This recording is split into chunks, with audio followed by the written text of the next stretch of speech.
It was supposed to be just another routine drive across the peaceful town of Valhalla, but what happened next left everyone stunned and still unanswered. Witnesses say the car veered off the road for no reason, crashed into a ditch, and the driver disappeared without a trace. Even more chilling, the driver's phone was found hours later with a cryptic message that read, "They're watching me." What dark secrets lie behind this crash? And why has no one been able to piece together what really happened that night? Valhalla, a small town known for its quiet streets and close-knit community, was the last place anyone expected a mysterious disappearance to occur. On the evening of October 14, 2024, John Mitchell, a local schoolteacher, was driving home after a long day. He had no known enemies, no signs of distress, and everything seemed perfectly normal. John was known for his punctuality and responsibility. Friends and family described him as dependable and kind-hearted. That day, he left work around 6 p.m., planning to reach home by 7. What happened during that short hour remains a mystery. Multiple witnesses reported seeing John's car suddenly swerve off the road near Valhalla Crossing, a sharp curve infamous for minor accidents. However, this crash was different. The vehicle didn't just skid. It appeared as if it was deliberately steered into the ditch. Emergency services were called immediately, but when they arrived, John was nowhere to be found. The car's engine was still running, and the driver's seat was empty. The only clue left behind was John's cell phone lying on the passenger seat. Hours after the crash, John's phone was recovered nearby. When investigators accessed the device, they found a chilling message in the recent texts. "They're watching me." No one knew who they were or what John feared. Authorities launched a search, but despite extensive efforts, no trace of John Mitchell was ever found. His disappearance sparked fear and confusion in Valhalla. Was this a kidnapping, a mental health crisis, or something far more sinister? The investigation shifted into high gear. Detectives began mapping out the timeline in painstaking detail, trying to answer one crucial question. Where was Christopher in the hours leading up to his disappearance? Phone records placed him on the outskirts of town at 10:47 p.m. But the next ping, just 18 minutes later, came from a location over 14 miles away. Forensic analysts confirmed it was physically impossible for him to cover that distance without some form of high-speed transportation. When officers traced that second location, they discovered an abandoned gas station, long boarded up, littered with broken glass, and strangely still marked with fresh tire tracks in the mud. No one in the area had seen or heard anything unusual, but one man who lived across the road swore he heard a loud metallic crash around that same time. Investigators searched the perimeter. Under a rusted dumpster, they found a crumpled paper bag. Inside it, a set of disposable gloves, the kind used in auto shops, covered in what appeared to be dried blood. Forensics came back with a match.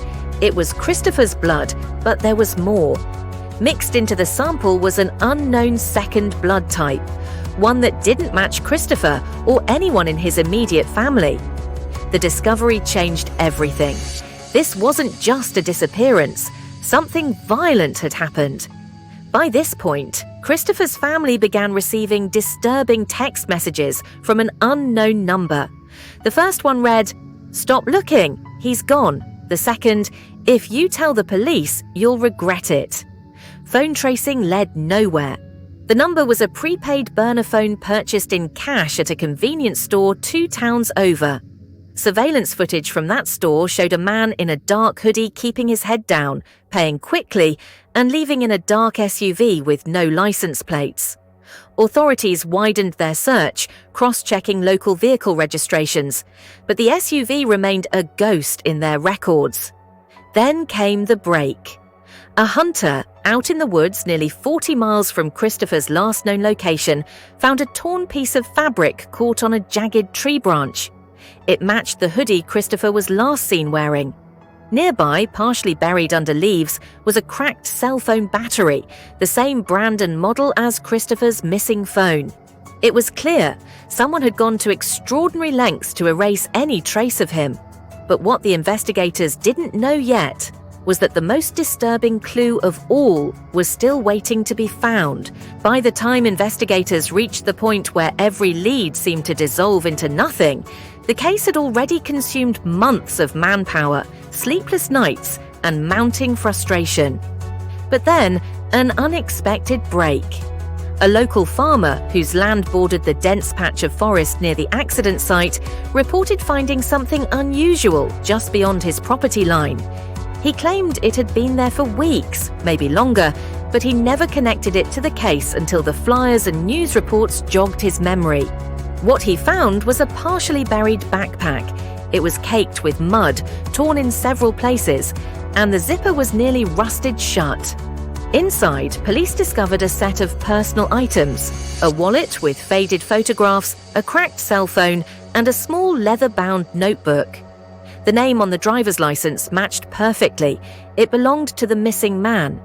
When the phone was sent to forensics, they managed to retrieve fragments of deleted text messages. Most were mundane, arranging to meet friends, work schedules, but one, sent only hours before the crash, stood out.